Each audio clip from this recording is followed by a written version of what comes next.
In the United States each year, 1 million parents will lose a child to miscarriage. Others will experience a different early pregnancy loss. Over half will seek medical help from medical staff who have not been adequately trained to address the emotional toll and grief. The Institute of Reproductive Grief Care is addressing this issue.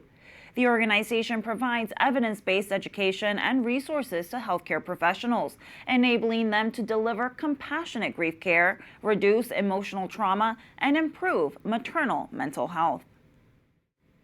For more, we turn to Dr. Michaelene Fredenburg, President and CEO of the Institute of Reproductive Grief Care. She is the author of several books, an assistant clinical professor at Creighton University, and has more than 25 years of experience as a nonprofit executive. Michaelene, to start, what is reproductive grief and how many men and women does it impact? Right. Well, first of all, thank you so much for having me on and being able to bring to light, which is often a really hidden grief and loss that people feel. So there's about 2.4 million reproductive losses that occur every year in the United States. And of course, that impacts not just the person who's losing the pregnancy, but also their partner, family members, and friends. Oh, and in your work, you found that most ER teams are not prepared to help patients with reproductive loss. Why is that the case?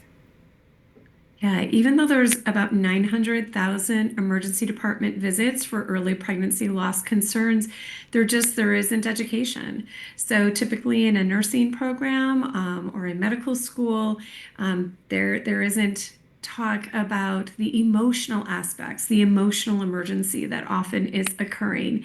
And then that, as you can imagine, creates a lot of anxiety and fear for providers. They don't want to make it worse. They don't want to say the wrong thing.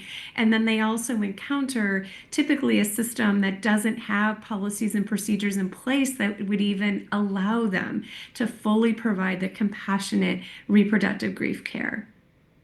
Wow, and can you give us an example of how that ends up playing out at a doctor's visit, impacting both the patient? And I thought it was interesting that you mentioned that it also makes the providers themselves uncomfortable. Yes, absolutely. So I could think of you're going to the emergency department, right? So perhaps there's hemorrhaging or pain and you're afraid, you don't know what's happening. You are often going to be sitting for sometimes hours alone in a waiting room. Once you even get back, you often are required to repeat what's happening over and over and over again to each person that you encounter every time. That's creating trauma.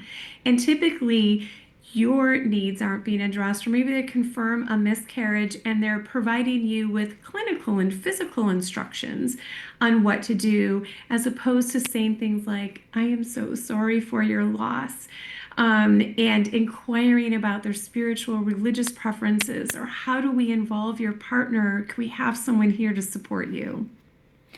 Now, how does the Institute of Reproductive Grief Care address this?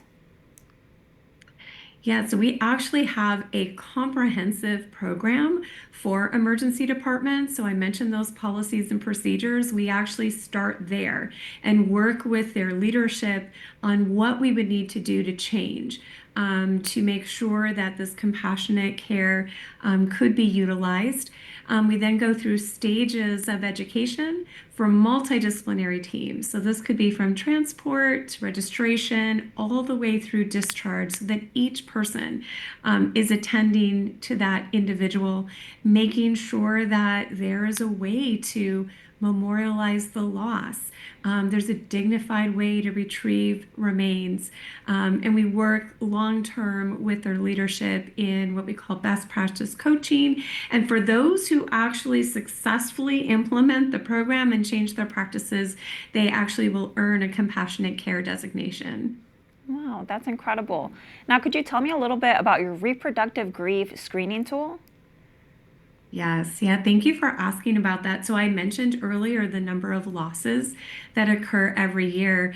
And we know through research that about 60% of both of those bereaved parents will experience symptoms of anxiety, depression, and PTSD within 2 years. And over half of them are at risk for a prolonged or complicated grief reaction. And yet, there's no way to screen. Nobody's asking, and there isn't a screening tool.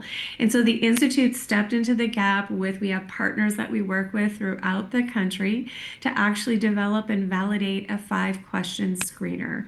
It's not quite ready yet. It's a very long process to do it, but it looks like we're about a year away from having that available. And we found through research that just asking those questions, so you're asking and you're acknowledging, that in and itself is healing and supportive, but also this allows us a tool that we can intervene earlier so that you don't have years of isolation and pain where you're suffering in silence. Wow, that's incredible.